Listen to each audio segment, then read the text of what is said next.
to talk to their site. So we'll jump into the site that they looked at for their assignment, and they can talk us through some of the issues that they saw and how they categorize things to exposure, likelihood, and severity. So lots of people got their assignments in, and I managed to get through and mark some of them, not all of them, definitely not all of them. But if somebody is brave enough to put their hand up, and then we'll give you the ability to unmute yourself and you can just talk to us. Your camera won't go on, but it'll just be you talking to us, and we'll find your site and we'll dive in there and we'll have a look. Would anybody like to volunteer to do that?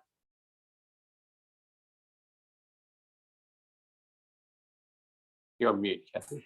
Yes, sorry. You just raise your hand in the little raise your hand functionality. Might have to give away a prize. Okay. Someone who's prize isn't doing it. Can we give away a car? Can an e-bike? No, we're not really going to do that. And it doesn't matter because maybe the raise your hand function isn't working too. All right. In that case, Kathy, if nobody seems to be doing that, you just randomly pick one for me. Oh, okay. All right. You don't need to tell us whose site it is. Just give me a site. Okay. All right. No worries. I was seeing a bit of a common theme of some challenges people were having in terms of this little assignment. So I thought it's worth me sort of maybe just talking through how you would look at a site with this safe system assessment lens. And then the challenge with this often is that people come to looking at these things with a way that they've been assessing the road network in one way or another in the past. And so they kind of want to utilize that same way of thinking. I mean, overall, at the perspective, we're trying to look at what is dangerous in the network and what's presenting risk and hazard is still correct. But it's quite important to segment up the thinking around exposure and likelihood and severity. And as we play out into the assessment methodology, you'll see why that's sort of important and why it actually is one of the reasons it's such a good assessment framework to align with safe system principles. So we'll have a look. Okay, Kathy's got me a site. Okay, so what I'm going to do. Sorry. Bear with me. I'm just going to look at how. You're right. You've got that site. Yeah, I've got the site. I don't know where it is, but I'm going to jump in there and we'll have a look. Here we go.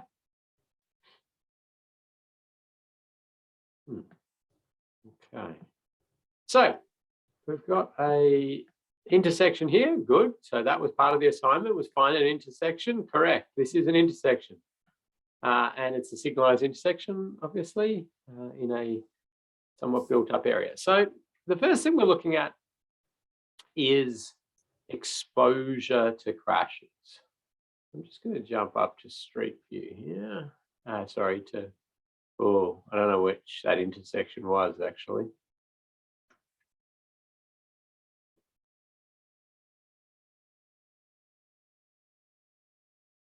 Sorry, Kathy. I may have stuffed this up now. I've gone out from where I wanted to be. I'm stopping sharing.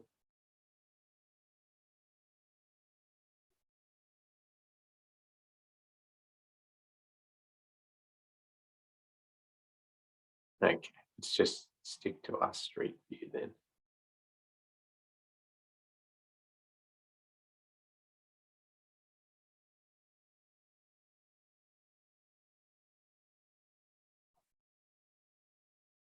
Okay, okay, that should be coming up shortly. Right, we're back. So the first thing we asked you to do was to look at the exposure to crashes. And a number of people seem to be quite confused about, well, what is exposure? So in the safe system assessment methodology, we're looking at how many people are exposed to crashes at this intersection. Okay, so that could be how many vehicles are going through the intersection, how many pedestrians are crossing the intersection, how many bikes are going through the intersection, how many motorcycles are going through the intersection. Right, that's exposure. Now, people wanted to cram all sorts of things into exposure, but the exposure is the numbers, okay? The volume. Now, I'm quite lenient on that sort of assignment and the marking of it, in the sense that it kind of did say, you know, what's influencing the exposure. And so people had sort of land use, maybe, you know, coffee shops and other bits and pieces, and you know, route into town. And so that's all okay. But when we get to the safe system assessments, you'll discover the actual assessments. You'll discover that all we're looking for in exposure are the numbers, the volumes. Number of pedestrians, number of cyclists, number of motorcyclists, number of vehicles. That's it. And so then how can you influence exposure? Well, this sort of really then becomes a challenge of how do you change the number of people going through this intersection. So that's the way we change the exposure. Now, that's often, in a practical sense, extremely hard for us to do. However, the assignment you were doing there was not about practical solutions. It's about you proving that you understand this concept of exposure, likelihood, and severity. So in order to alter the exposure to this, we're going to need to do something, you know, that significantly changes that. Close off one of these legs. Close off this, make it a shared zone or a mall, and then we're going to reduce the volume of vehicles going through the intersection. Do an overpass. I mean, yeah, completely impractical, probably, but you know, that would alter the exposure, because then people aren't exposed to that crash point. So that's exposure. The likelihood of crashes is now all of these things associated with the chance somebody will crash. So if we go up, let's have a look back at our intersection. So immediately, some things here that I say influence the likelihood of crash. Well, the fact that this is a signalized intersection reduces the likelihood of crash. I mean, crashes are less likely because it's signalized, because it's it should be obvious to most people when they have to stop and when they have to go, and that helps. That reduces the likelihood of crashes. But there's a whole lot of things that probably increase the likelihood of crashes. Well, actually, before I go to increase the likelihood of crashes, without knowing this area at all, I would say it would be a relatively low operating speed, especially across this leg. So that's going to reduce the likelihood of crashes. We've got lighting. The line markings relatively clear and new and bright. So that's going to lessen the likelihood of crashes. The surface seems to be adequate, and at least in this street view from whenever it was. Oh, it's only last year. Yeah. So these are things that are, you know, making it less likely for a crash to happen. What's making it more likely for a crash to happen? What makes me want to raise this up? Well, the straight alignment of it. I mean, it is just straight through, and so that's going to increase the likelihood of crashes. The fact that there are no sort of mast arms, we're relying on the signals, which they're not bad, but you know, they could be missed. Then we've got sorry. We've got the presence of all the poles around the intersection. So if somebody was to leave the road, they would hit a pole likely. And so the presence of hazards in the roadside is a likelihood factor. And their presence and their proximity to the road. Their frangibility or non-frangibility, so how rigid they are or how breakaway they are, that's actually the severity factor. So just their presence and their proximity to the road we would put as the likelihood factor. Okay. So any sort of erratic behaviour of road users, you'd put into likelihood factor. So if this was an area we knew there was a bar or a nightclub area down the road, or the like, we knew there's lots of intoxicated people coming through here, or we knew there was a school in the area and the school kids during school times are running out there, and we know they're a bit more of a chance to be involved in a crash because of doing different erratic things. They're likelihood factors, right? So any of those sort of things you've got to put into likelihood. Now, school kids, you could, to a degree, make an argument that could be a severity factor because they're more, they can withstand less force. So if a kid's hit, there's probably going to be more injury than if a full-grown adult's hit. But that's kind of splitting hairs a little bit too much for the safe system assessment methodology. So yeah, road user behaviour type things, likelihood. Now, if we've got, sightline, sorry, I'm going to jump around here. It's going to jump me into one of these shops in a second, I think.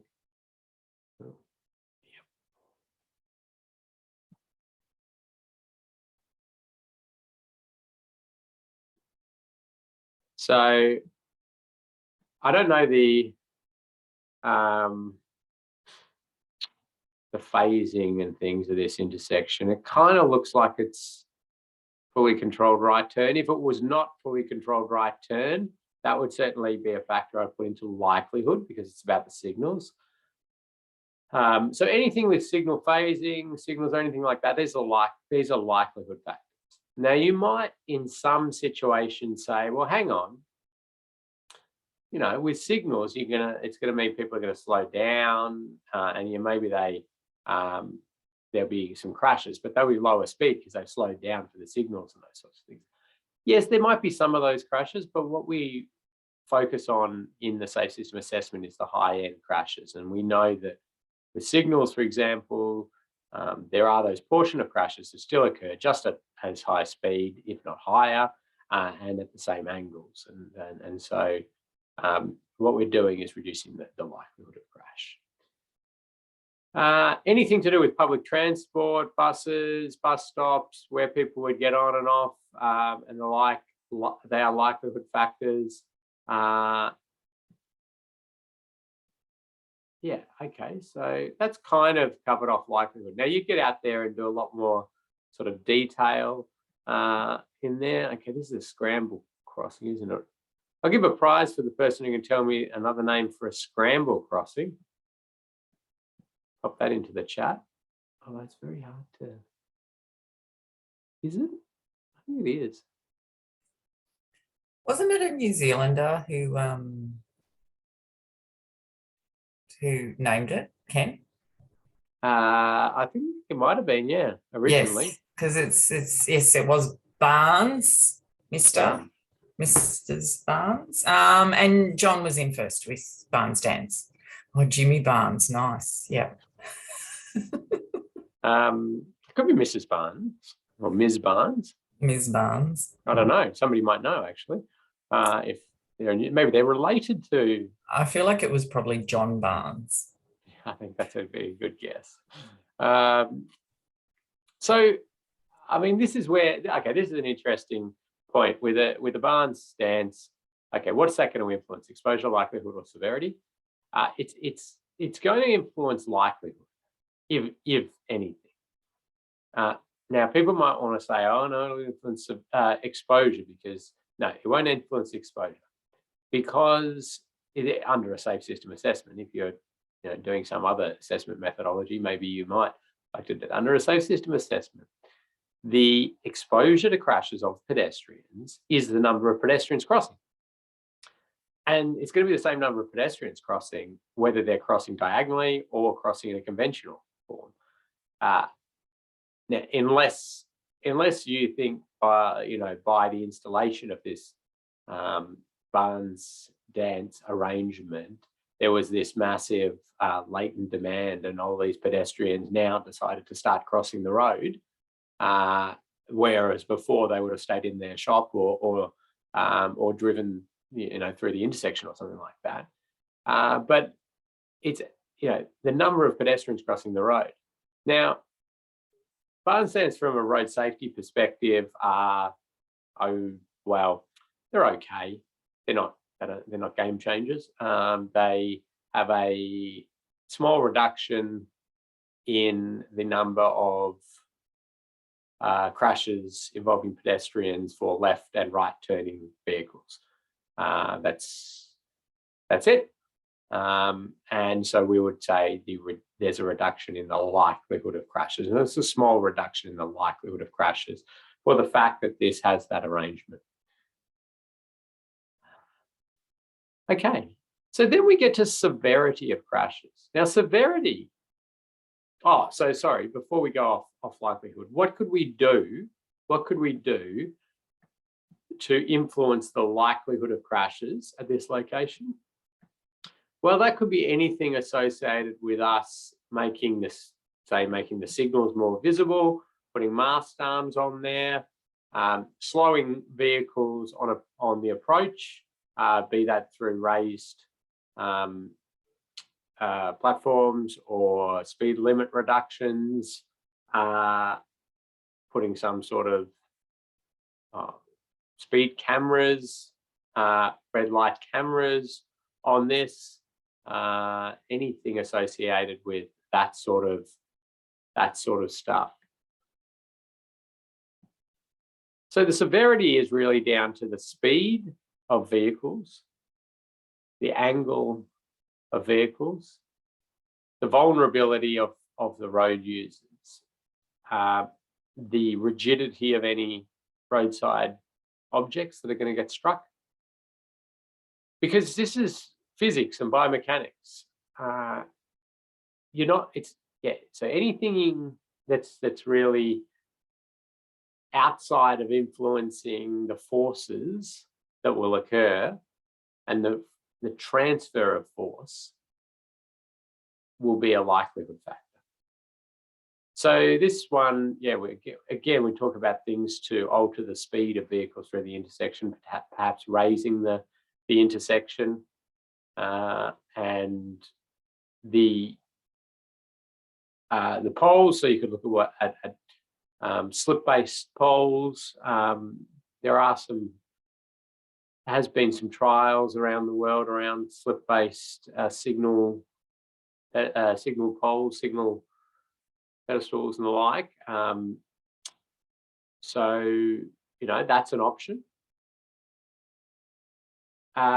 We haven't really delved into bikes at all, but how are bikes going to get through here? So that would be a likelihood factor, is that there are no facilities for bikes. They're mixing with traffic or having to navigate the sidewalk, the footpath.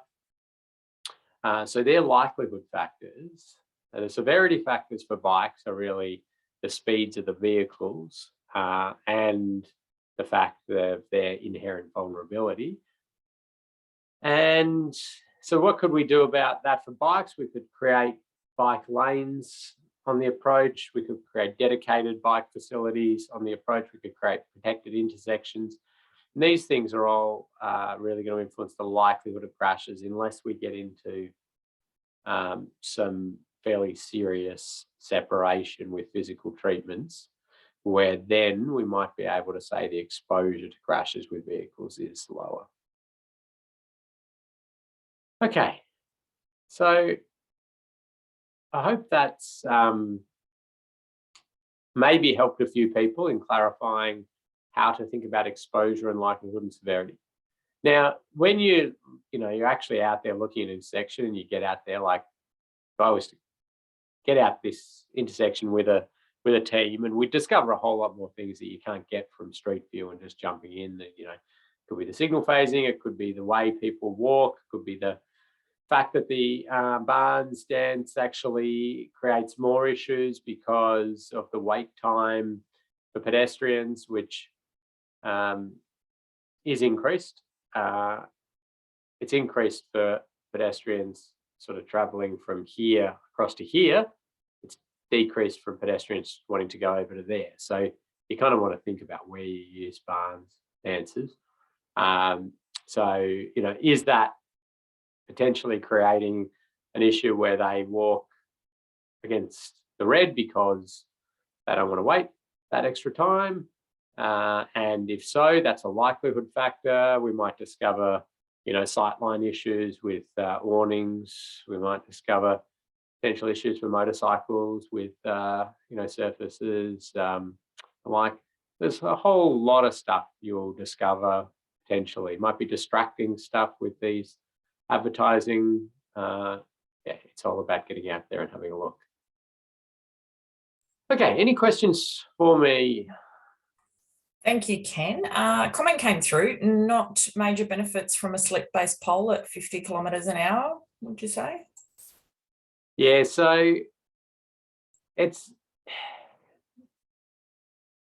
yes, I agree with that. I'm always sort of reluctant I've got this issue where we look at speed based on either the speed limit or the 85th percentile speed.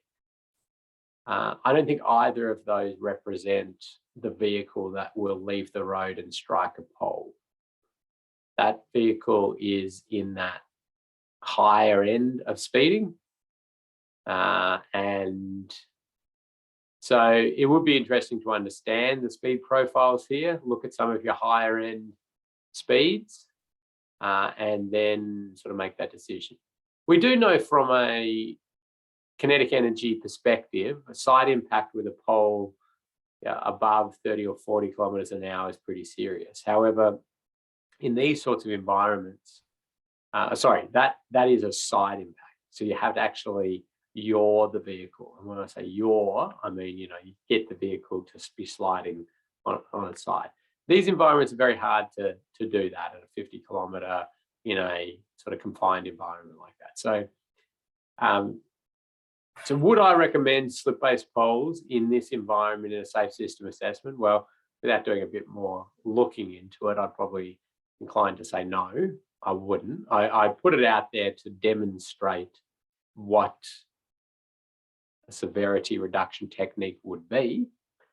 Just in this one, yes. Is it practical? Well, probably not.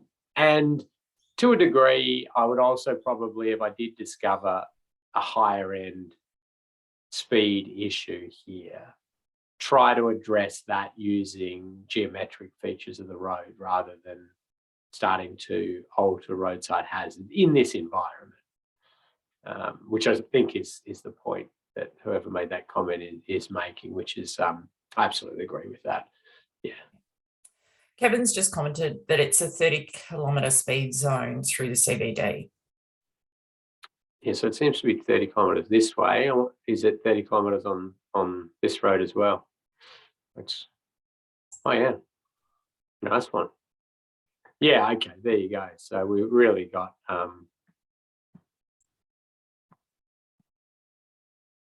probably highly unlikely to have people coming through and leaving the road. We've got a couple more questions, please, Ken. So if we had speed data, should that be included in likelihood? Your speed data will play into likelihood and severity. So if you have high speeds, you're more likely to have crashes, and when the crashes occur, they're more serious. So another reminder of why speed's so important in road safety in general. We get that double benefit from both reducing the chance of a crash and the severity of the crash. So yes, it would factor into both. Great. Keep the questions coming through. We've got another one. This is a new one, Ken. What time frame does exposure cover? For example, if you can influence people to travel off-peak times through staggered work starts, does this decrease exposure? Less people travelling through the intersection at peak hours, but vehicles per day is likely to be the same. It's a good question. So the way we deal with that in a safe system assessment is, well, so it's the safe system assessment methodology is a bit more broad brush than that. So you would take a general 24-hour count. And when we get to actually showing you the safe system assessment methodology, there's some pretty big bands for exposure. So it's probably not going to make any difference. That's not to say that's not a good thing to do. You just might not get it recognized as well as you'd like in a safe system assessment. But if you were determined to, well, let me go off that one, which may not have, huge changes in the volume. But let's talk about a seasonal area, like a beachside resort or a ski resort or something like that. That basically there's nobody there for one part of the year or hardly any, and then there's this massive influx. Okay, what we do in a safe system assessment is actually do two assessments. We do one assessment during peak season, and we do one assessment during non-peak season. Now, the likelihood and severity factors are exactly the same. Well, the snow and things you might factor in the likelihood in the not like the ski season or whatever or the like. So there might be a few little nuances, but generally the infrastructure stays the same, doesn't it? And the speeds generally stay the same and the like. So you've got that. It's just you're going to have two distinct volume changes. And then now you might say, well, why bother doing that? Well, the reason you sort of bother doing that in a safe system assessment is the potential for seasonal treatments and having altered speed zones for different times of the year, putting in place different local area traffic management for different times of the year, changing, you can get quite creative with changes around that. So back to the, staggering work times thing and the like. I mean, in theory, you could do two safe system assessments. You could do a peak period safe system assessment, peak hour safe system assessment, and a non-peak hour safe system assessment, and do those for before your changes and after your changes. The broad brush nature of the way the assessment methodology works out is probably you get the same, because you're not going to get enough changes to the volume. Great. That's all for now, Ken. Thank you. But yes, good questions. Keep them coming through as you think of them. Yeah, they are good questions, and it's sort of in designing this training, we kind of work in how do we sort of ease people into this assessment methodology, because you dump the whole thing on to everybody at the start and it's just overwhelming. And so what a lot of people, what I'm sort of here going, as soon as they get into a real one, it'll make a lot more sense. And that's usually the way, isn't it? As soon as you do something, you start to you go, okay, I see why he was talking about that. And, yep, okay, that makes more sense. So it's kind of a big, long reveal going on here. Sounds like an exciting TV show. But it's great. The questions are good though, because it really shows you're thinking things through as well, and trying to put all the pieces together, which is good. I like it. Thanks, Kathy. I've just had my PowerPoint's not playing nice, so we might have to get that going again. While we do that, Kathy, do you want to just give people a little bit of information about what they're going to have to do at the end of this session? Yeah, absolutely. Thank you. As I've said previously, everybody's doing a great job. We've almost got everyone in with their Module 2 assignment. So thank you. If you haven't got that in yet, today's probably your day, because Ken will finish marking those before the next session, which is when we assign you your site. What I might do, Ken, if you're still, I might give people a sneak preview of their sites, if that's okay. Yeah. I'm only 10 seconds away, but yeah, do that. All right, great. Thank you. So we are going to send you out on a site visit, and your site is in Module 4. And here it is here. So you jump into the learning management system and you go to Module 4. And the reason I'm showing you this one today is because this is at the end of next session. So not for today's session, at the end of Friday's session. But we've assigned you a site here and your name is in brackets at the end of it. So for some of them, there'll be 2 people in there, which means if you know that other person, it just means that somebody has an address that is close by to yours, and you can do it as a team. But again, we'll go through that in more detail. Really what I want you to have a look at now is this site somewhere near where you live or work and you can get to in the next week and a half or so to do your site visit, because maybe you've moved since you signed up for the course. So if it is a long way away from what you can get to, please get in touch with me via email and let me know so that we can find you a new site. If you find another site in there that you'd rather do, that's fine as well. You can do that. So that's in the Module 4 part, and the templates and everything are there, but we'll run through that in more detail next session. Really just have a look so we can make sure we've got you a site before the start of next session. Great. Thanks, Kathy. Are you back up and running? Yeah. Great. Hopefully. Can you see that? Yeah. Oh, good. Okay. So we've really been talking a lot about this exposure, likelihood, and severity, and that is because those are the 3 elements you'll be analysing when you get to a safe system assessment, and you'll be doing it in more detail than you did for the little assignment you just did. But in essence, sort of that segmented analysis of each of these components of risk is what a safe system assessment is. There's some other bits and pieces around it as well. Generally, most people got likelihood right, and we find that likelihood is something people are quite comfortable with. I mean, road safety auditors have been focused on likelihood since day one. That's kind of been the bulk of road safety auditing is associated with the chance, reducing the chance people will crash. Sight lines, visual deceit, signals of line marking signage, and all of that. People were okay with severity.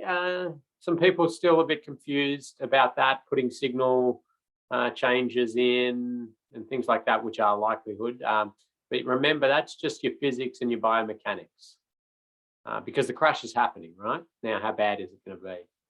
Exposure, as I said, people a little bit struggled with, and I completely understand that, because this is a fairly new concept to extract exposure from likelihood as its own entity.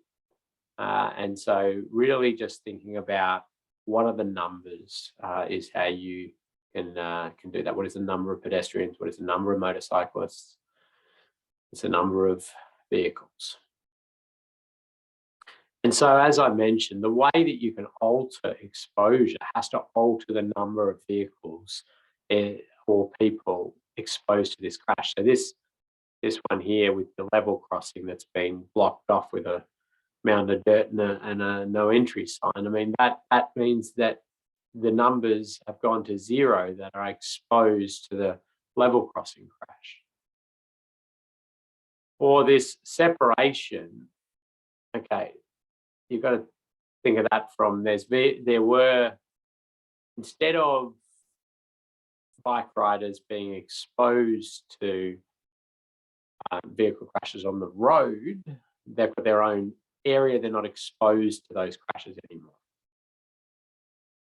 If you could reduce the volume as well, that's where you can also get reductions in exposure. So there are some definitions in the Australian Safe System Assessment Framework, which I'll take you to. I mean, exposure refers to which road users in what numbers and how long they're using the road and thus exposed to a potential crash. The measure of exposures include AADT, side road traffic volumes, number of motorcycles, cyclists, pedestrians walking across or along the road. Now, there's been a little bit of a clarification, and I probably should fix or change this in the slides. We don't do how long, and I've got a specific clarification note on that. I won't get into explaining why that is. It's a bit too detailed for the course at this stage, but maybe near the end I'll delve into that. But it leads me into the point that the Australian Safe System Assessment Framework is a good document, and it runs fairly nicely through the process of a safe system assessment, but it only goes to a certain level. And there's been a number of jurisdictions that have come out with their own guidance, which supplements Austroad's document. So Victoria and South Australia have done that. New Zealand hasn't put anything out at this stage and tends to just sort of take that process from Austroad's and run with Victorian stuff if there's any of those bits that are a bit unknown. And then we identified a series of things that were not covered in either of those documents, or when you actually practically do a lot of these safe system assessments, find out that doesn't make sense. And so we worked with the Victorian government on these and came out with a series of fact sheets for safe system assessment scoring and categorising and the like, to clarify some specifics. And we put all of those into the learning management system as a resource. And they might be handy as you either do your final assignment in this course, but if you're going out and doing safe system assessments and you scratch your head as to whether a bike facility influences exposure, likelihood or severity, well, you might want to grab that fact sheet and have a quick read and get some help. If you're doing a safe system assessment of a long route, not just one intersection, it's got many intersections, you'd want to have a read of that fact sheet. Okay, so jump in with your questions as we go. We'll try and cover off as much as we can. This session is about vulnerable road users and the safe system assessment framework and safe system assessments of vulnerable road users. And so by the end of this module, we want to connect one network framework movement and place thinking with safe system thinking. So that's an interesting starting point, isn't it? We've moved away from sort of just pure safe system thinking into integrating with other strategic transport frameworks. We want to identify key characteristics of vulnerable road users. So that's the pedestrians, cyclists, motorcyclists, and pedestrians covering quite a raft of road users, far beyond just the people walking. We'll get to that though.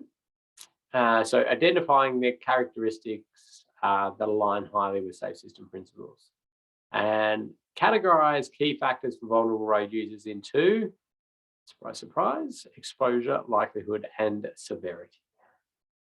So we'll jump into that and start talking about one network framework, movement in place. And this is probably a point where some people are experts in this. And some people are going, I don't know what any of that is. That's okay. I'm going to just give a fairly simplistic overview of movement in place under this sort of one network framework philosophy that Wakatahi has sort of put out. And that's really, this is sort of really about as much level of detail as you need to go to in a safe system assessment. You may want to go into more detail, but just to do your assessment, you really need to just have an understanding of where things sit, where the road or the street sits within a movement in place hierarchy and a one network framework. So the idea basically to simplify this whole thing, and this will probably make the movement in place experts cringe in the way I'll just simplify the whole thing, is that, you know, you can take rural or urban, but let's just run with urban for now. And you can see that you can say, well, roads and streets play a movement function, and it's not movement of cars as such, it's movement of people and goods, and it can be in many forms. It could be on bikes, it could be in cars, it could be on motorbikes, whatever it is. Okay, it's movement.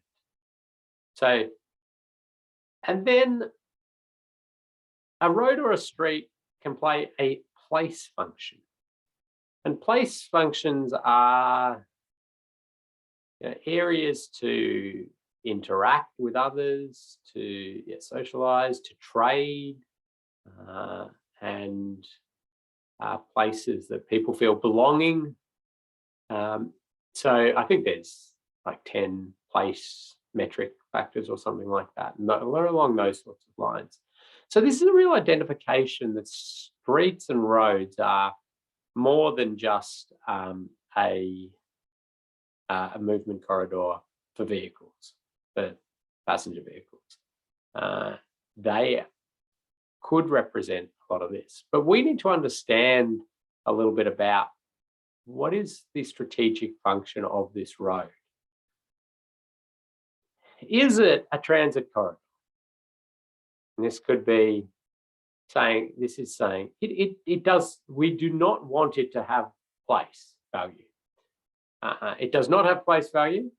It is about moving people and goods through there as rapidly as we can. And those are our motorways and the like. It could be a complete separated cycleway would also fit into this, this category, you know, just about moving cyclists through there. You don't want people sitting having coffees in the cycling superhighway. You want it to be that clear run. Now, or are we down here in these civic spaces where it's all about place value? It's all about people interacting, socializing, trading, connecting, and you know, really feeling a sense of belonging and place in a beautiful area and all of that. Because the thing is, we can create good safe system alignment at either end of this, but it's going to impede on different things. But then it, you know, becomes interesting because we've got then places with, you know, low place value and low movement function, local streets. We've got these challenging city hubs which sit up there with trying to get high place value but high movement of people and goods through them. And if we are able to get an understanding of this as safe system assessors, it doesn't change the way we would assess and score an environment or a design, but it certainly will influence the recommendations we would make to alter that design or that area to get better safe system alignment. So let's start down at like sort of city hub style areas, and the emergence of sort of pop-up infrastructure has really been a nice one for people to say, oh, that's kind of city hub, let's recreate it. But let's do this little exercise, and I'll give you a few minutes on this. We'll take a break on the next one of these we do. So we'll run through this one. So what we've got here is a street environment or road environment, and you can see lots of people, lots of cars and buses and artistic impressions. So don't get too stressed out about the technical intricacies of it. But if we were told, okay, this sits within this civic space area, it's quite low down here in a P1, M5 style area, what could we alter in this? And I'll give you more instructions on your, what could we alter in here that would give us better safe system alignment, so make it safer, that aligns with that movement in place category of civic spaces down here. So what can we alter in this road environment? So what I'm going to get you to do is have a think about that. But then in the chat, I want you to write down some things that we could do that would tick that box of improving safe system alignment and tick that box of making this more of a civic space. But of course, I want you to put next to your idea whether that's going to influence exposure or likelihood or severity. So, you know, if you said, I'll try and think of something that people won't say, just so I don't, if you said improve lighting, okay? You say improve lighting, and then in brackets, L, likelihood, or, yeah, so that's what I'm looking for. Now, improving lighting, well, you can say that if you want, but you don't know what the lighting's like. And anyway, so thinking about how do we get better safe system alignment and get better alignment with civic space, and is it done by influencing exposure, likelihood, or severity? So I'll give you 2 or 3 minutes to do that, and then we'll have a chat about that, and then we'll do another similar exercise in a little bit, and we'll use that one as our time for a fill up of the coffee and a break. So.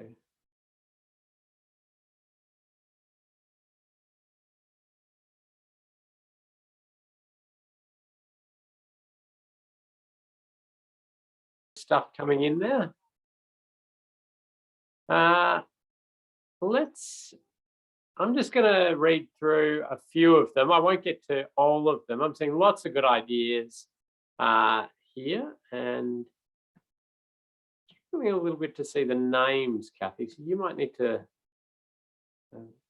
follow along here, and I do want to give out some prizes. So first one, let's see. First one, we've got a couple of people near the top there who want to close the road. And that is just a wonderful starting point. As soon as somebody says civic space, okay, why have we got anything except for pedestrians walking around in this area, and can we close it off? Because we've established that movement is not a priority through here. And yeah, so it's a great starting point. So those two can get a prize. I'll let Kathy work that out. We've got one narrow road space, widen footpath through.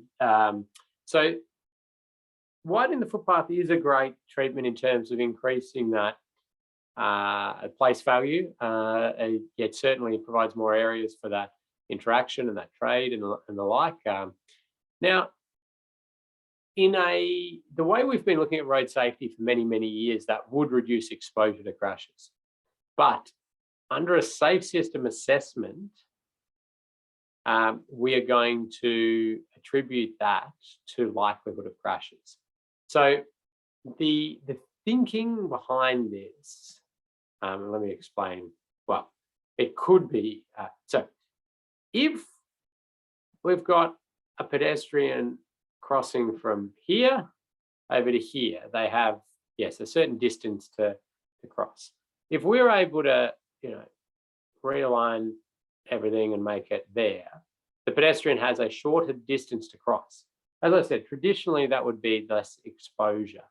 However, in a safe system assessment, we're talking about the numbers of pedestrians crossing, and that stays the same. So we attribute that shorter time to likelihood, and we still say the number of pedestrians crossing is the exposure. Now, whoever put that in may have also been thinking about, well, if we narrow the road, we're going to get less vehicles. And yes, okay. So the less vehicles is an exposure factor, but I'll come to talking a little bit more about that shortly.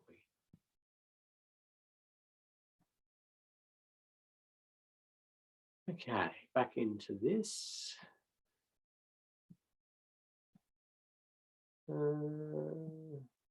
So getting speeds down, absolutely. Reducing the likelihood and severity, and we can do that in many different ways.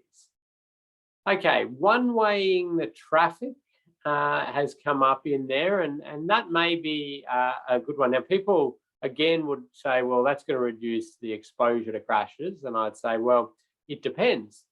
It reduces the exposure to crashes if we have traffic modeling or something that shows us we're going to get different, like reduced traffic volume associated with one-waying it.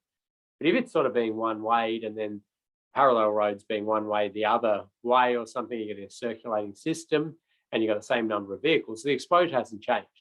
The likelihood may have come down a little bit because it's I suppose, easier to know where vehicles are coming from and to cross the road and those sorts of things. But your exposure, remember, is the vehicle. Now, I don't, in a safe system assessment, like to make my own predictions on traffic redistribution or the like. I just simply say, whoever we're doing the safe system assessment for, okay, have you got any traffic modeling for that? What are your traffic predictions? And if they say I don't have you, say, well, we're just going to assume it's like for like then. So then we get into starting, got a few people looking at dedicated crossing points for pedestrians. And now this is an interesting, that one is immediately pushes up the movement function of an area. And it's often movement of vehicles, because that dedicated crossing point really says this is a road for cars and pedestrians, you can cross there at that point and at that one down there. Okay, so the higher place value way of looking at it is total permeability of the street area for pedestrians, and really creating that more mall shared zone style area, if you do need any vehicles in there at all. But nonetheless, as it does rise up in movement requirements for those vehicles, then you start to move into that space. Removing park, and thank you to most of you who are putting exposure likelihood or severity. That's good. Yeah, so the idea of dedicated crossing points is a likelihood factor, as was correctly stated in there. Removing parking. So the removal of parking does open up sight lines to pedestrians crossing and the like, and that can reduce likelihood of crashes. However, It also can significantly widen a road or road space, and that often results in significant increases in speed. And so we then we get an increase in likelihood of crashes and an increase in severity of crashes there. So removal of parking, but replacing any space there with appropriate features to keep the road narrow or complement with local area traffic management is important.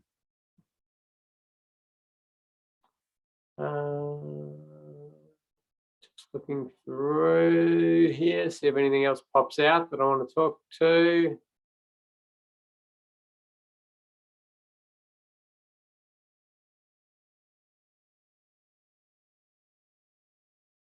Yeah, some really good ideas. Lots of people with the right thing. And the categorization here is actually starting to be really good. So well done, everybody.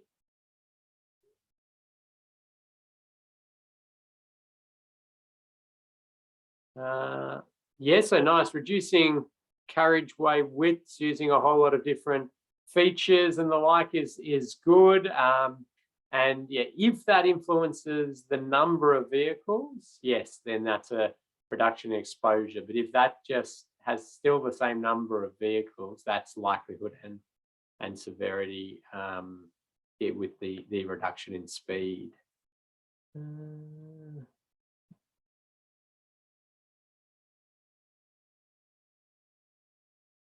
Yeah.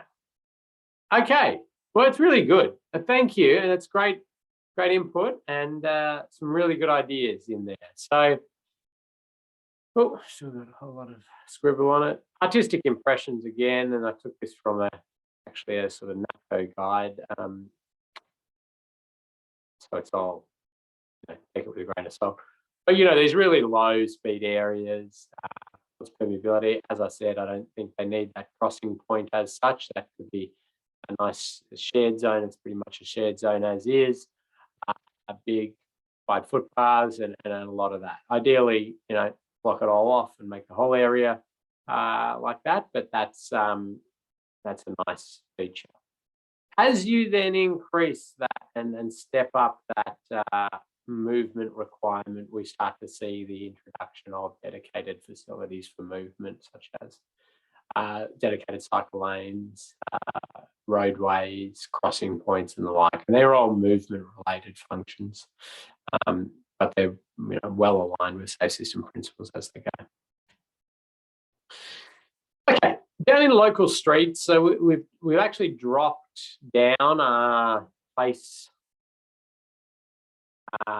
value, or the aspirations of creating these high place value places, and our movement requirements are still low in a strategic objective sense.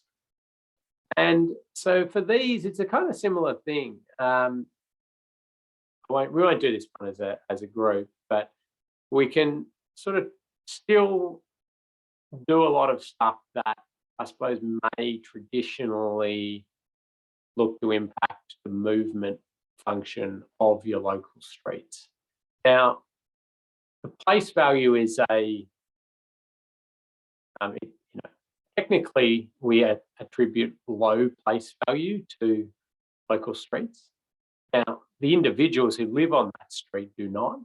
They put high place value on their own street, but we, in our traditional or the way we at a societal level attribute place value, they are not areas where you're having that trade, that interaction, that or high levels of interaction and community and congregation and the like. So we're attributing that. So, but in the end, when you're sort of in those scenarios, you're really free to significantly reduce travel speed of vehicles because, I go back, because we're down here.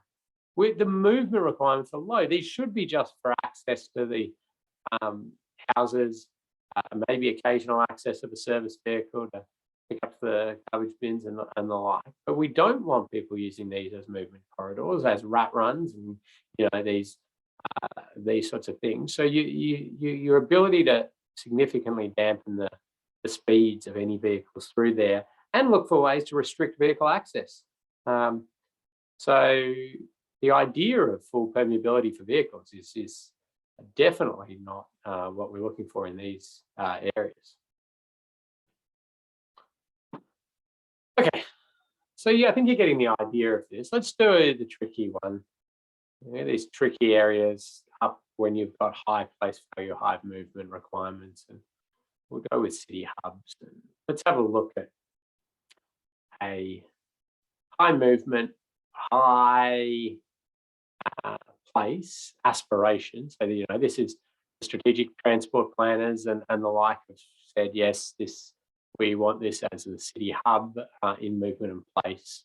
This is what it currently looks like. It's 70 km/h speeds through there. It's got lots of lanes of traffic. It's got pedestrian overpass. It's got a bit of footpaths, shops and bars and things on the side. We want to transform this into what we call that city hub. And we want the place value high and we want the movement high. So what I'm going to do is I'll give you like a proper 5 minutes on this one, because this one, it's the same exercise you did. You might be thinking differently about it because of some requirements there. But I want you to do the same exercise, but I also want you to have a break and a stretch and fill up your water, and we'll get back to it in 5 minutes.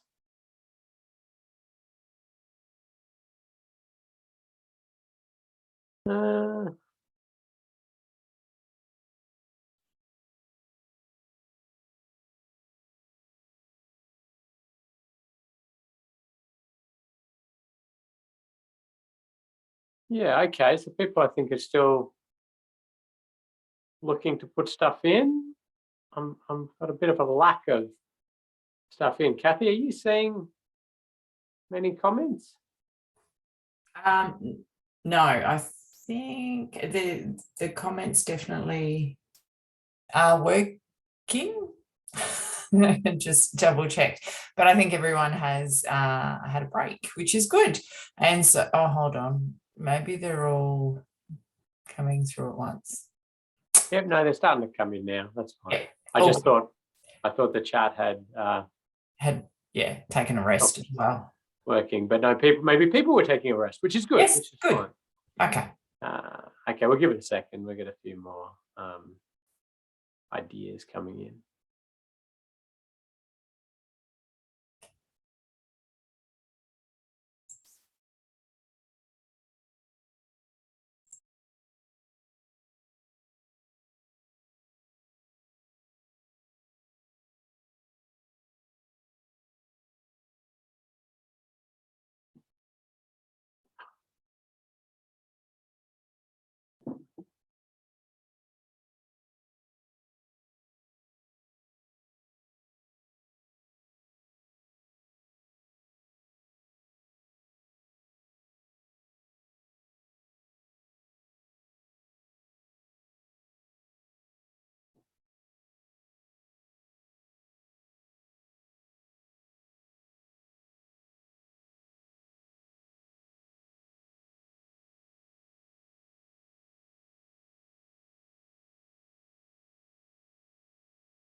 Okay, we're seeing lots of good stuff here, and thank you again to everybody who's popping their ideas in. Okay, so we're seeing ideas there around reducing the speed one way or another, which will reduce the likelihood and severity, and that's right. I mean, the acknowledgement of the place requirements sort of dictates that the speeds will come down from what they currently are, absolutely. separating pedestrians from vehicles or the like is absolutely, going to be something that will be looked at under this. And the idea of undergrounding vehicles and mall over the top is quite a nice one. It actually ends up then being splitting your civic space to your city hub to a civic space and a movement corridor. But that's a nice way to achieve high ends of what we're trying to achieve overall. Obviously very expensive, but it's shows that the thinking there is right. So separated cycle lanes, bus lanes, and the like, absolutely, and getting speeds down. These separations, depending on how they're done, we'll talk to those as exposure or likelihood. And that's why I pointed out that fact sheet that at the start, that it's quite, where you draw that line is a bit of a grey area. I'll see if there's anything else that pops out here. Okay, so the use of pedestrian overpasses is an interesting one. So in theory, a pedestrian overpass is more aligned to a higher movement corridor because it has a place reduction to it. Now, if it was some massive overpass with all bars and shops and everything up there, which almost like sort of a tunnel and the like, then you've got your place up the top there. But for just making a cross, it really does sort of erode place value. So we probably wouldn't be looking as much at the pedestrian overpass in these areas if we've designated them as those city hubs. If it was just if it was more movement aligned with less place, then you'd be very much looking down that track.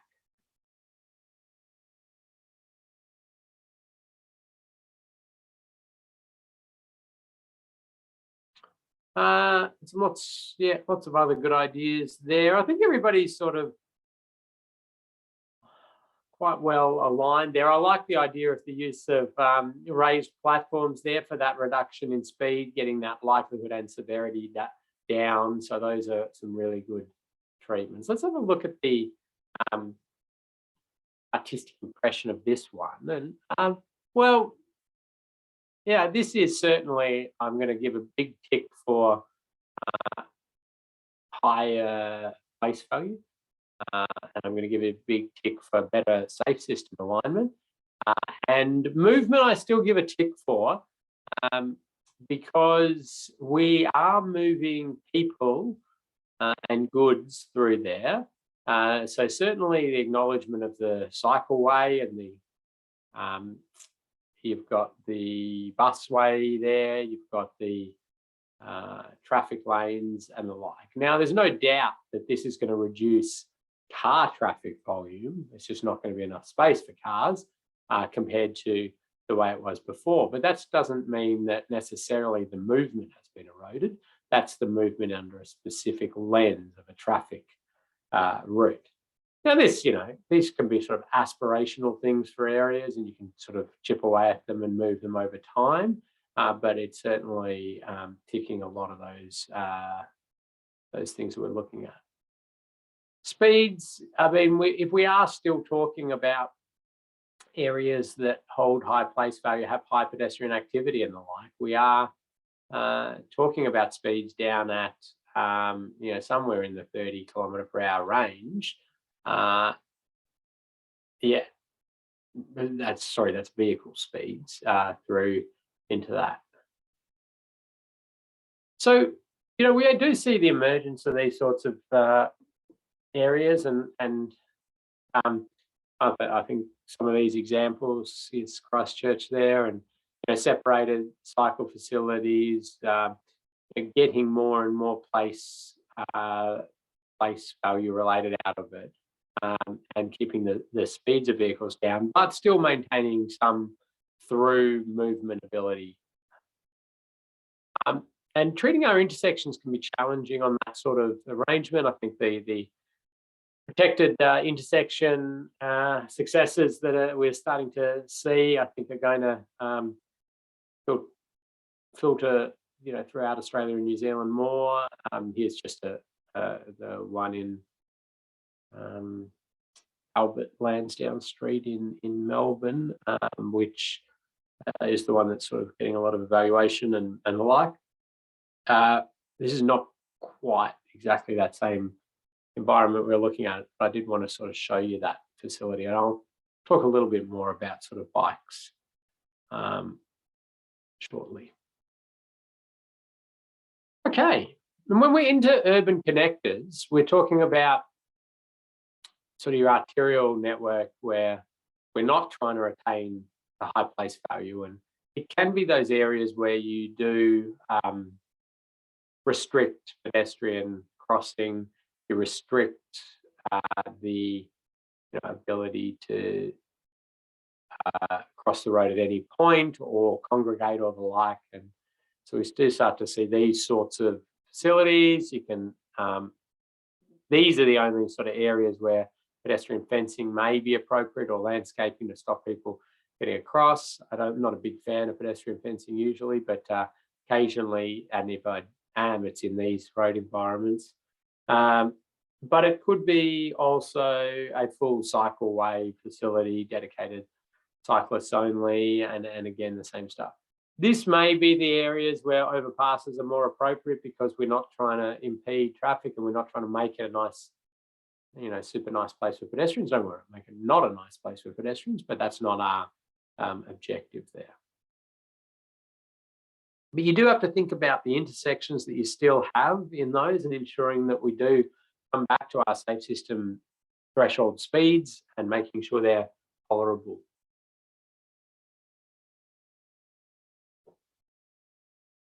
So again, I'm showing sort of slowing vehicles through these high conflict point intersections and thinking about the angles and the speeds. Even though it is a movement corridor, and maybe it's traffic priority movement corridor, we still need to think about the severity of impact of crashes through these conflict points.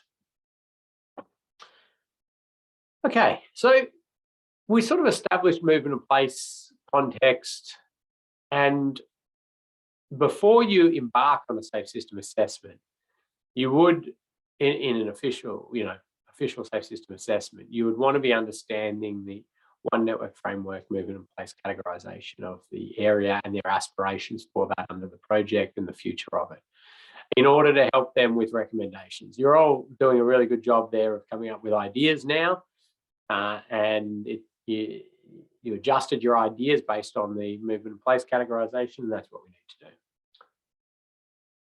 So pedestrians and cyclists, of course, most vulnerable to injury due to the fact they have next to no protection. Severe injury, 10% risk at about a 20 kilometre per hour impact, and sort of death almost certain around a 50 kilometre per hour direct hit. Young and old, even more vulnerable. So ideally, we're sort of managing speeds around that 20 kilometres per hour where pedestrian volumes are significant, up to maybe 30, thinking of our safe system sort of threshold speeds. But we need to start to look at separation if we can't achieve those speeds. And we talked about separated bike facilities, and does that influence exposure or likelihood or severity? And it is separated from traffic, so you in one sense would say, well, exposure, they're not exposed to crashes. You do need to think about the vehicles turning in and out of any side roads and or the like, or think about how wide the separator is. So have a look at the fact sheet if you're trying to make that call. Now, we talked about the advantages of roundabouts for passenger vehicles in our last module, and quite sort of passionate about some of that. And pedestrians and cyclists are more challenged at traditional roundabouts. There's no research, well, there might be, the research that I've seen around pedestrians at roundabouts doesn't actually show a increase in death or serious injury, but it does show a significant restriction on movement, and potentially they just move down the road and cross, and then that causes other issues. But cyclists, certainly there is evidence to show increase in risk for cyclists at roundabouts. But nonetheless, the idea of sort of these sorts of roundabouts is emerging, and it's due to the fact that we can get reduction in likelihood and reduction in severity of crashes for all road users with this sort of setup, which is essentially protected roundabout style, where you have a bike rider, will be coming up here, and if they want to turn right, they'd go around and sort of come around, and off they go down the road there. And you have your pedestrian facilities as well, and you've got raised treatments to slow vehicles in. You still get the circulating advantages of the roundabout, and they're working really well. They work well. There is some impact on vehicle traffic, so that's a thing that needs to be worked through. And the council that's been putting these in, I have a lot of respect for their attitude to it, which is to say, yeah, we've got to look at it. Our priority road users are pedestrians and cyclists through this area, and the treatment may have an impact on vehicles, and we're okay with that. And then when people write in, they just basically write that back to them. Yeah, this is a pedestrian and cyclist priority area. It will take you longer to drive through there. We suggest, if possible, you walk or ride. Okay, there you go. That's it. Clear cut. Anyway, there's a little snippet on this. This is the Moray Street one, but they're pretty good treatments. They're based off the Dutch, the Dutch roundabout design, which is very similar.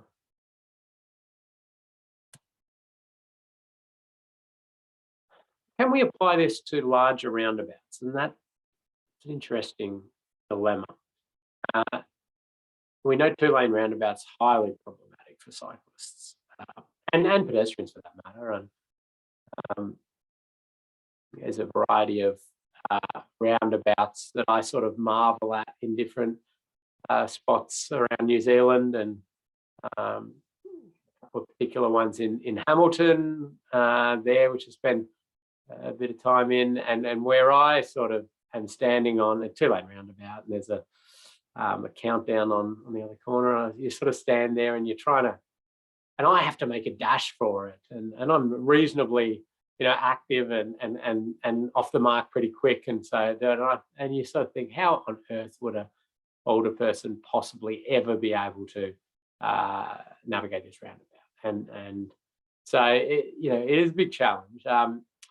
Some good, nice little designs of refuge islands in between lanes and those sort of things. So it's a one, stagger, and you can, even with that, you can provide pedestrian crossings. You don't want to provide like a dedicated pedestrian crossing across a two-lane approach to a roundabout because of the masking, dynamic visual obstruction issues it will create. But with a sort of splitter island, it gives you more advantage, or potentially even signalising legs and the like is good.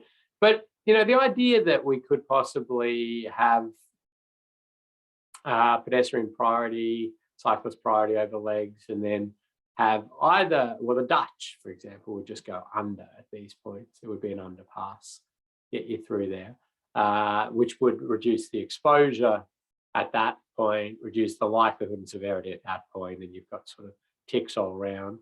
But in this sense, we're giving that the bike rider, if we did cross them at grade here and they had to wait, well, we're reducing the likelihood of crash. It's a better crossing point. The severity might be down a bit with the speed reduction that the reverse curves and the like create, but it's better. It's not ideal, but that's something for us to continue to think about. just a little diagram adapted off a Dutch diagram is just sort of saying that in our low speed environments where the energy and the energy transfer is low and the like, lane sharing is an option, it's a possibility. As soon as we're ticking over that sort of threshold 30-kilometre speed and the like, we've got to have physical separation in one form or another. Utilising your parking can be a good thing and the like. And then up at these high speed, it's full off-road separated facility. We can't be having the cyclists interact anyway in or near that road environment.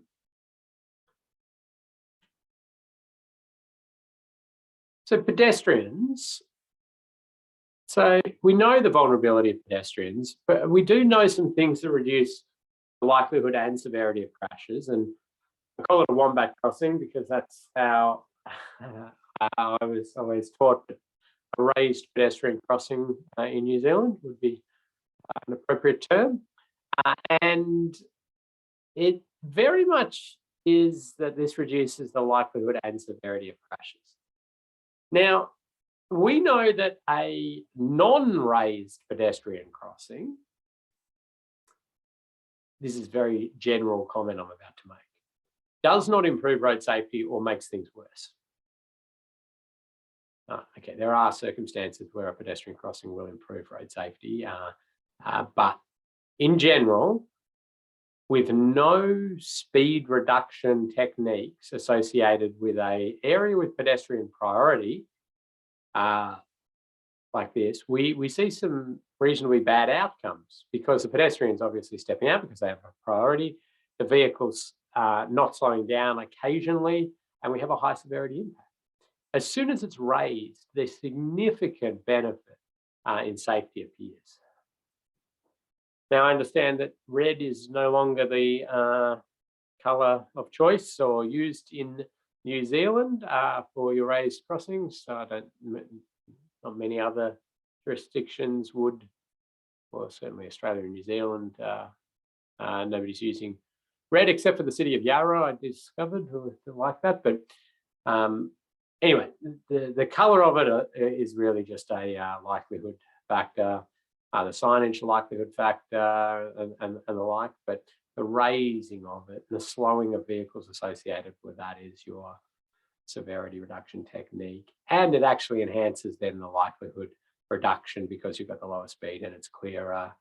Pedestrians are sitting up higher and easier to see. It's, you know, an aside is it's more equitable and doesn't require the pedestrian to go down into road level and a whole lot of other benefits. You know, it's such a wonderful treatment technique in safe system alignment that I would question why any pedestrian priority crossing point, so a pedestrian crossing, is not either raised or have features to slow vehicle speeds on the approach. Yeah, if you've got enough pedestrian demand to warrant pedestrian priority, permanent priority like this, the speeds need to be down within tolerable levels. We just launched a full course on raised crossings, because we do the shared path crossings as well. And this is into the details of where to locate them, how to design them, lighting, drainage, pavement construction techniques, and all sorts of little bits and pieces. So lots of good stuff on that. Partnering with New Zealand on that. So yeah, keep an eye out for that. Come along if you want. Any questions or comments there, Kathy?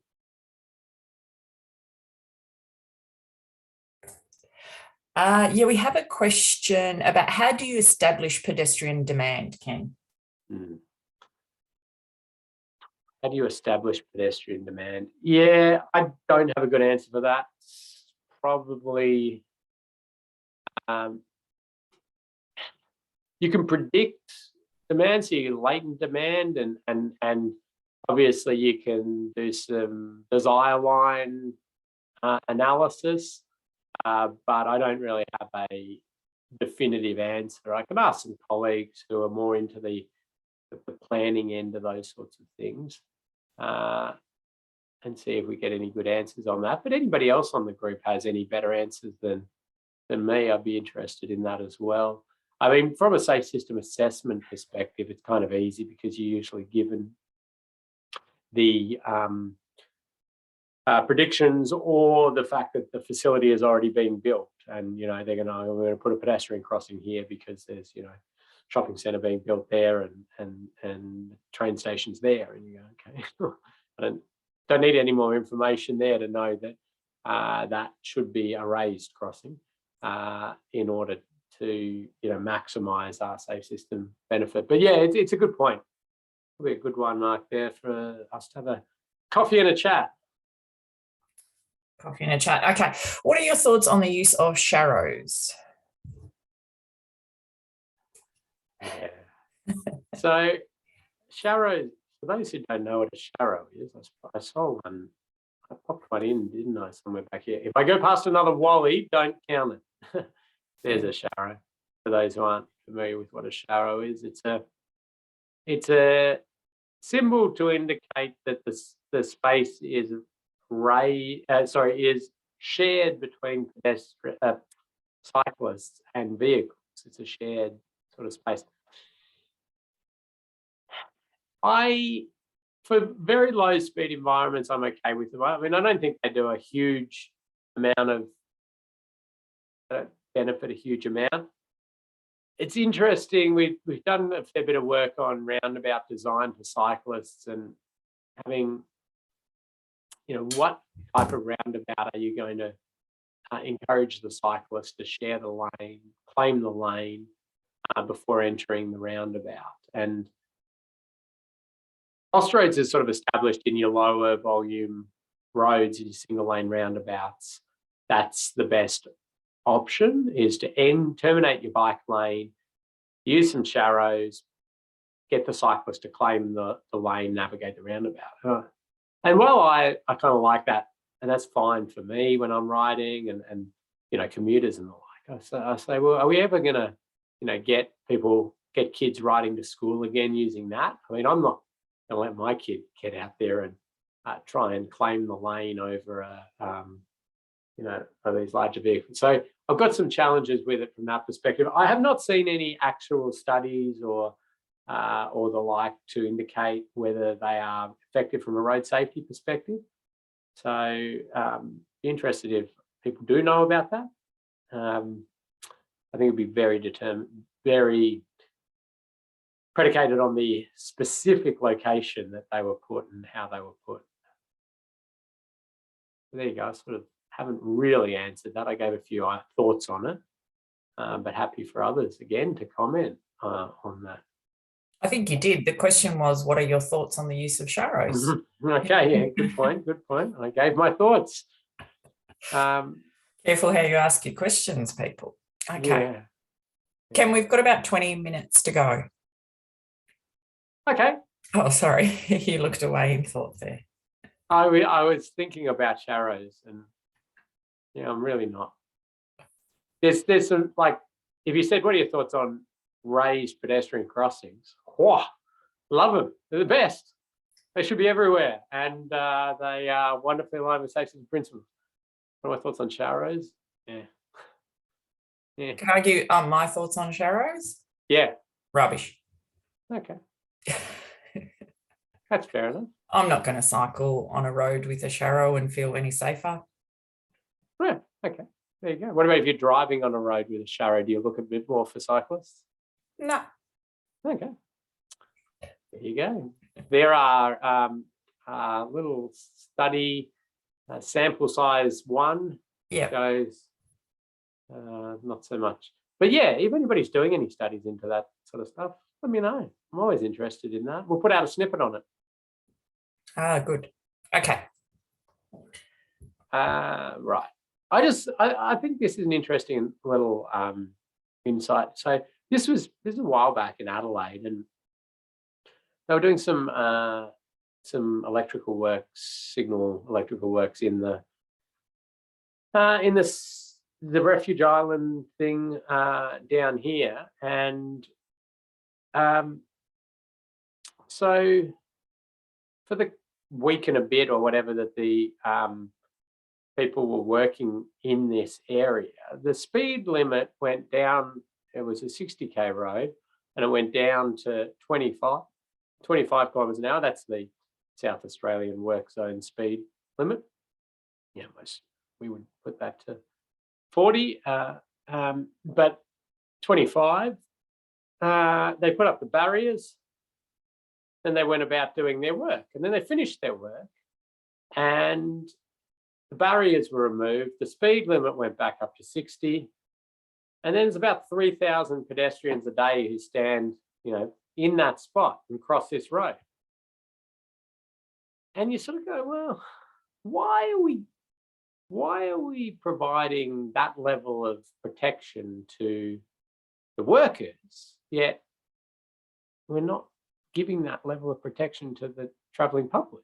I mean, why? And people might say, well, the workers aren't, they're concentrating on their work, not looking for traffic and the like. And yeah, I mean, the pedestrians are intoxicated and looking at their phone and listening to their music and all sorts of other risk factors. So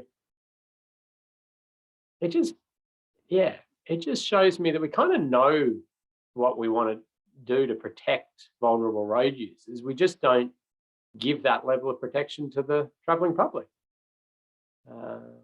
We're happy to give it to a worker, so we understand it. So if I ever need to do that elevator pitch for a safe system, often I'll just say, well, the way we think about occupational health and safety or safety of workers, we just want to get that safety culture to the general travelling public as well. But we do have some pretty great techniques. I've talked a lot about raised intersections already. Certainly these raised intersections reducing the likelihood and severity of crashes for vehicles, but pedestrians as well and cyclists. Everybody's winning out of this. And I think it's a particularly nice one for a number of reasons, but I do like their use of the bollards here. I mean, when you get into the design of raised intersections, you start to discover that, you don't have the curving there. So the ability for vehicles to sort of sweep around there, larger vehicles sweep paths, but also, larger vehicles sweep over a curb, but, smaller vehicles would do that. So having that definition, using those for the pedestrians are a bit protected as they wait is a good thing. The slower speeds is wonderful all round. And again, we've got the... Sorry, yes, just a quick one on raised pedestrian crossings on 2-lane one direction roads. Is there more information about how they're not as safe system compliant?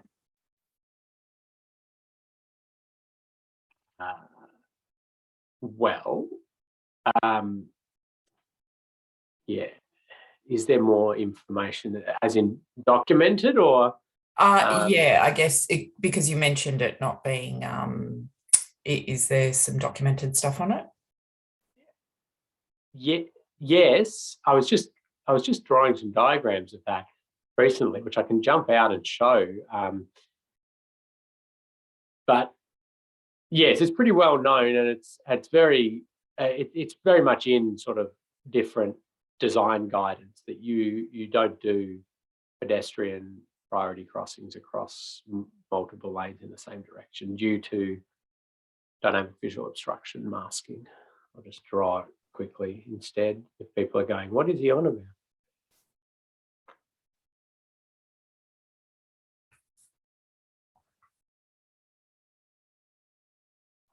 So if you have this and you've got 2 lanes in this direction and you put in a pedestrian crossing here, do you have somebody who's pedestrian crossing the road this way, and you've got a vehicle coming down here, and then you've got a vehicle coming along here? and the sight lines for that vehicle are blocked by that vehicle. So this pedestrian walks out. This one slams on the brakes because the pedestrian's moving out here. This one hasn't seen anything that's going on and continues through. And we've got the crash point there. But does, I guess the follow-on question from that is, the being a raised pedestrian crossing, it resolves that issue because it reduces the speed? It doesn't resolve it, it significantly lessens it. Okay. So that's a real one to ponder, isn't it? Is it? So, yeah. What I would do is, if possible, create that splitter island in the middle. Any possible way you can get some sort of, this to push that vehicle out a little bit, and it opens up those sight lines, and then we're in a far better position. And you might even eat into your median there to do that. However you want to do it, design by design. But yeah, it's going to be a way better if it's raised, but it's not eliminating that issue. Great, thank you. Just general speed limit reductions, default speed limit reductions. I mean, New Zealand's doing pretty exciting things in the speed management space, and great to see some of Auckland's work, AT's work in speed reduction, because we know it works. I mean, here's just a nice example of how altering the default urban speed limit from 60 to 50 gives a step change in road trauma with just the usual stuff going on. So that stuff works, and it reduces the likelihood and severity at that sort of macro level. Okay, last 10 minutes, I just touch on motorcycles and some specifics around motorcycles. Some of you are very good at motorcycles. I know Robin's here, the wonderful motorcycle expert in the room, the virtual room, and others I know have a passion for motorcycle safety. So that's wonderful. The way I think about motorcycle safety, as I've talked to some of you about, is sight, surface, sign, strike, and speed. So thinking about, can you see the motorcyclist? Can the motorcyclist see what's coming up? Have we provided the appropriate surface treatments? And is it a good surface? Do we have good warning signs? Signs to warn, inform, guide? What is the motorcyclist going to hit, and how bad is that going to be during that strike? And that's the use of that S there to get strike. And what speeds is all of this happening at?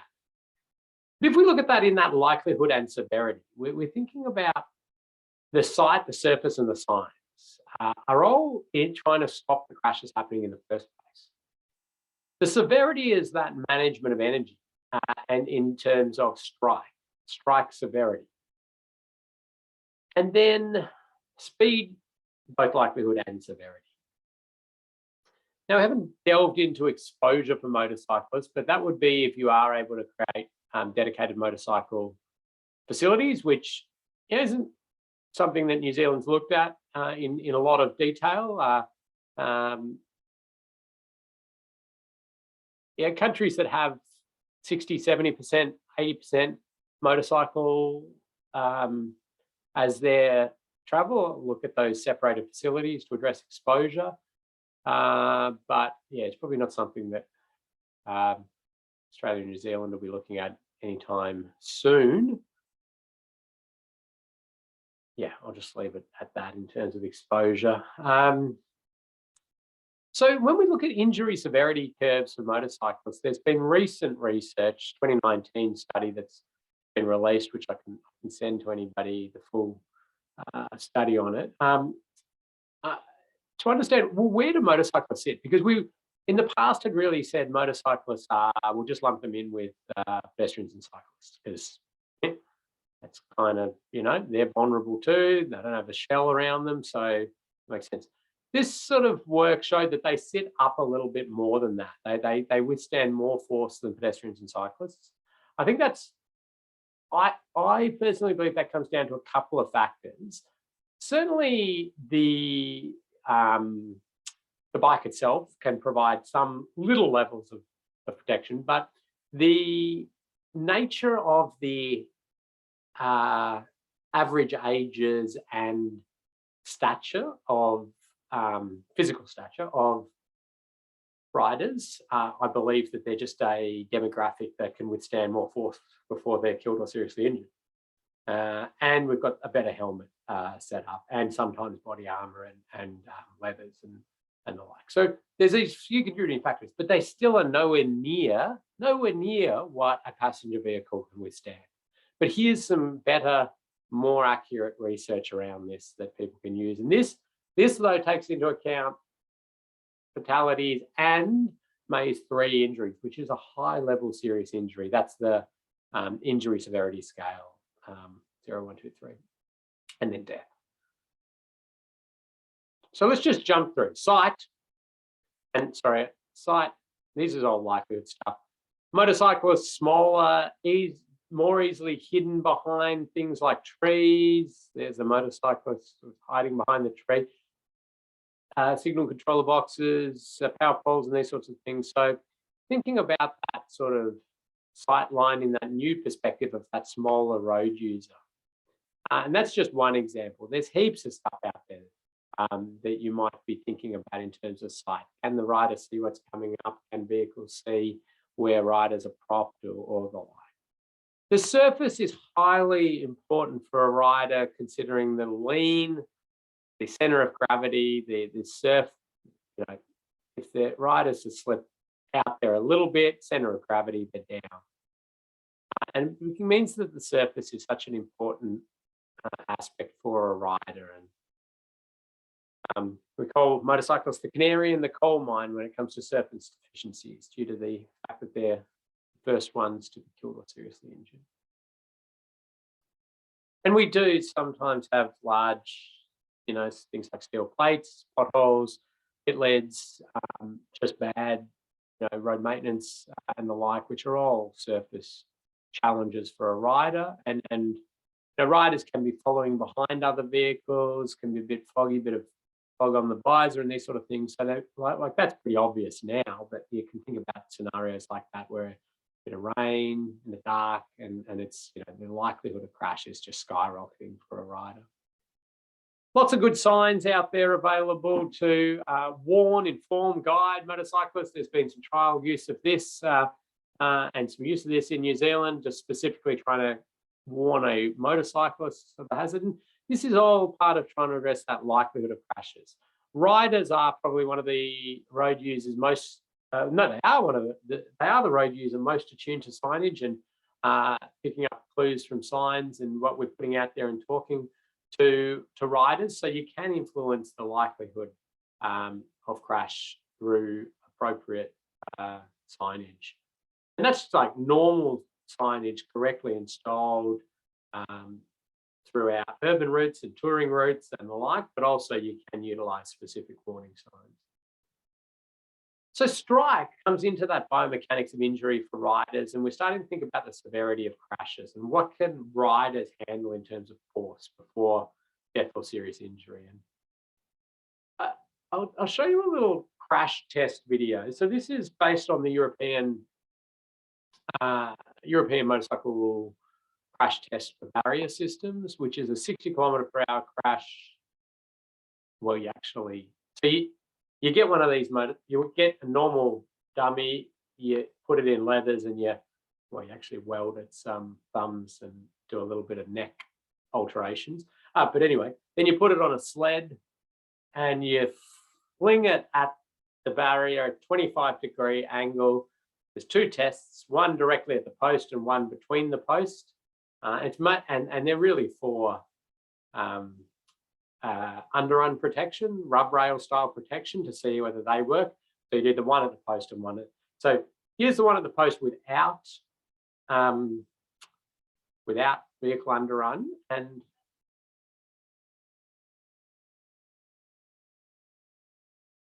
So you can see there it destroys the motorcycle dummy. But if the underrun protection is there, we can see that the energy sort of deflected. That's the secondary crash between posts, or the secondary test.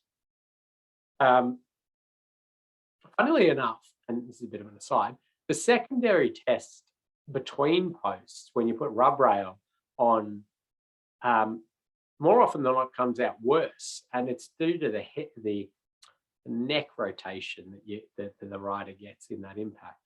Now, I mean, these are very controlled tests, aren't they? Where the rider's sliding directly headfirst like that. We know in reality it's chaos as the rider's sliding and, you know, rolling and the like. But I don't know, I found that interesting. But it does show us that we do sort of have some hope around managing severity of crashes for riders, at least within these levels, because these now, with these underrun protections, pass the tests and meet the requirements to not seriously injure the rider. Okay, it's 60 kilometers an hour, so maybe, you know, we need to continue to work on things, but it becomes an interesting one for us to look at. And maybe we need to start looking at the severity of crashes and whether there's things we can do to make them more friendly for motorcyclists with other features like galvanized steel poles. That's a big one that I have an issue with. We just have these galvanized steel poles throughout the network and heaps of them, and they don't budge when a motorcyclist hits them, or they just kill the motorcyclist. But they're deemed frangible. We say, oh no, that's a frangible post, so we can put it anywhere because when a car hits it, it'll just collapse. So that's, to me, a big one where we're just fundamentally ignoring this sort of issue of motorcycle severity impact. Speed, of course, is a big one, and for motorcyclists, yes, as big as everybody else. Likelihood and severity improved if we get speeds down at appropriate, down with, you know, specific locations. We can do it through advisory speeds, regulatory speeds, through local air traffic management and the like. People often say, oh, but motorcyclists don't follow these speeds. And I say, I don't care. That's more about getting the appropriate speed for that curve. So the rider's well informed of what they're going into. And if it's consistent throughout the route, that's going to get better speed management throughout the route. But nonetheless, speed really works, and we should be looking at measures to do that. Okay, so next session, we get really stuck into just the absolute mechanics of this thing, the Safe System Assessment Framework, the details. How do you score stuff? Where do you write stuff? What do you do? And then we put a vest on you and send you out into the road network, obviously very safely, and making sure you just have a look at what you need to. Any questions before we end the session, Kathy? I think people can put their own vest on, Ken, but anyway. We're here to help, Kathy. We're here to help. All right then. All right. We'll address you as well. No questions at this stage. There is a short multiple choice quiz to jump into. That's all for this session. So jump into the learning management system and do that quiz. And I'll mark the final assignments. Yes, you will. And I am giving feedback to people in that. Don't be offended by the feedback. It's all about the learning. And you know, it's expected the first time you have a crack at it, you'll get some things wrong and you learn and you go, oh, okay, yeah, and then the next one you're going to do better. And if I gave you less than 80, which I've given to a few people already, you need to resubmit it because that you haven't met that benchmark yet to just give us confidence you sort of know what you're about. Lovely. Thanks, everyone. Thank See you. you on Friday. Bye. Bye.